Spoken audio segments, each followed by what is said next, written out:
वैश्विक स्तर पर पर्यावरण संकट आज एक गंभीर चुनौती बन चुका है। जलवायु परिवर्तन, वनों की कटाई, वायु और जल प्रदूषण जैसी समस्याओं ने विश्व के कई देशों को अपनी चपेट में ले लिया है। यूरोप के कई हिस्सों में गर्मी की लहरें और जंगल की आग ने तबाही मचाई है, जहां जर्मनी और फ्रांस जैसे देशों में तापमान रिकॉर्ड स्तर पर पहुंच गया है।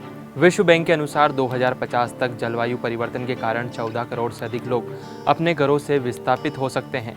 ये समस्याएं न केवल पर्यावरण को नुकसान पहुंचा रही है, बल्कि अर्थव्यवस्थाओं, स्वास्थ्य और सामाजिक संरचना पर भी गहरा प्रभाव डाल रही है। ऐसे में पर्यावरण संरक्षण के प्रति जागरूकता और ठोस कदम ही इस संकट का समाधान कर सकते हैं। इस दिशा में एक मरुस्थलीय क्षेत्र जो कभी रेगिस्तान के लिए जाना जाता था, अब हरित क्रांति का प्रतीक बन रहा है। राजस्थान, जो अपनी शुष्क जलवायु और रेतीली भूमि के लिए प्रसिद्ध है, उसने पर्यावरण संरक्षण की दिशा में एक ऐतिहासिक कदम उठाया है। मुख्यमंत्री भजनलाल शर्मा के नेतृत्व में राज्य सरकार ने हरियालो राजस्थान अभियान के तहत एक दिन में 2.5 करोड़ पौधे लगाकर एक रिकॉर्ड स्थापित किया है।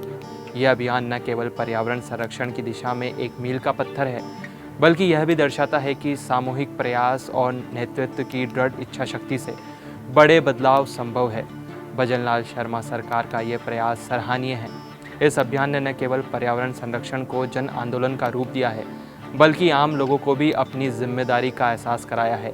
पीएम मोदी ने एक पेड़ मां के नाम जैसी भावनात्मक पहल कर लोगों को पौधारोपण के लिए प्रेरित किया है, जहां हर व्यक्ति अपने परिजनों की स्मृति में पेड़ लगाकर पर्यावरण के प्रति योगदान दे रहा है। यह पहल राजस्थान को एक हरित और टिकाऊ भविष्य की ओर ले जा रही है। सरकार का लक्ष्य इस वर्ष 10 करोड़ पौधे लगाने का है, जो जलवायु परिवर्तन के खिलाफ एक मजबूत कदम है।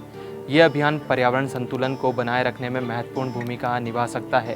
पेड़ न केवल कार्बन डाइऑक्साइड को अवशोषित करते हैं, बल्कि मिट्टी के कटाव को रोकने, जल संरक्षण और जैव विविधता को बढ़ावा देने में भी मदद करते हैं। राजस्थान सरकार की यह पहल न केवल स्थानीय स्तर पर, बल्कि वैश्विक पर्यावरण संरक्षण के प्रति भी एक प्रेरणा है।